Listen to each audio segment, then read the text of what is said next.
দোস্ত ব্যবসায়ী নাসির উদ্দিন মাহমুদের করা হত্যা চেষ্টার মামলায় গ্রেপ্তারি পরোয়ানা জারির একদিনের মাথায় জামিন পেয়েছেন পরিমণি। দোস্ত জামিন পাওয়ার পর সংবাদ মাধ্যমে নিজের অনুভূতি প্রকাশ করেছেন তিনি। নিজের অনুভূতি প্রকাশ করার সময় পরিমণি যেটা বললেন সেটি শুনলে আপনি অবাক হয়ে যাবেন।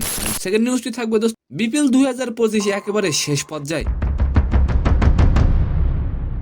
তবে বর্তমানে বিপিএল এ মাঠের খেলাকে ছাড়িয়ে বড় হয়ে উঠেছে পারিশ্রমিক ইস্যু।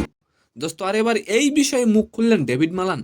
তো আশা করি নিউজ দুইটি জানতে অবশ্যই ভিডিওটি সম্পূর্ণ দেখবেন। সালাম, নমস্কার দোস্ত। ব্যবসায়ী নাসির উদ্দিনের করা হত্যা চেষ্টা মামলা থেকে জামিন পেয়েছেন পরিমণি। জামিন পাওয়ার পর সংবাদ মাধ্যমে নিজের অনুভূতি প্রকাশ করেছেন তিনি। পরিমণি বলেন, শুরু থেকেই আইনের উপর আমি শ্রদ্ধাশীল ছিলাম, এখনো আছি। তিনি আরো বলেন, আপনারা সবাই আমাকে সাপোর্ট করেছেন, তার জন্য সবাইকে ধন্যবাদ। সবকিছু ঠিক ছিল, বাট সংবাদ মাধ্যমকে পরিমণি যে কথাগুলো বললেন সেটি নিয়ে অনেকেই তার সমালোচনা করেছেন।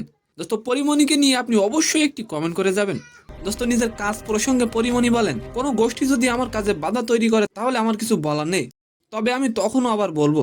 পরিমণি বলেন, কি করব বলুন, কখনোই অন্যায় দেখে চুপ থাকেনি। আমার গায়ে লাগলে কাউকে ছেড়ে কথা বলবো না, আমি বাকিদের মতো নয়। সেকেন্ড নিউজ হলো বিপিএল এ বর্তমানে খেলার থেকে বেশি আলোচনা হচ্ছে পারিশ্রমিক নিয়ে। এমনকি রংপুর রাইডার্সের বিপক্ষে দলে বিদেশি ক্রিকেটারদের পায়নি রাজশাহী, টাকা না পাওয়ায় ম্যাচটি খেলেনি তারা।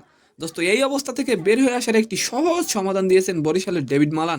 মালান বলেন, কারো যদি টাকা না থাকে তাহলে সে দল নিবে না, আর যার টাকা আছে সে দল নিবে, সিম্পল ব্যাপার। তো সম্মানিত দর্শক, আজকের ভিডিওটি কেমন লাগলো অবশ্যই কমেন্ট বক্সে জানাবেন। আর ভিডিওটি যদি ভালো লাগে অবশ্যই একটি লাইক দিয়ে আমাদের চ্যানেলটিকে সাবস্ক্রাইব করে দিবেন। ধন্যবাদ।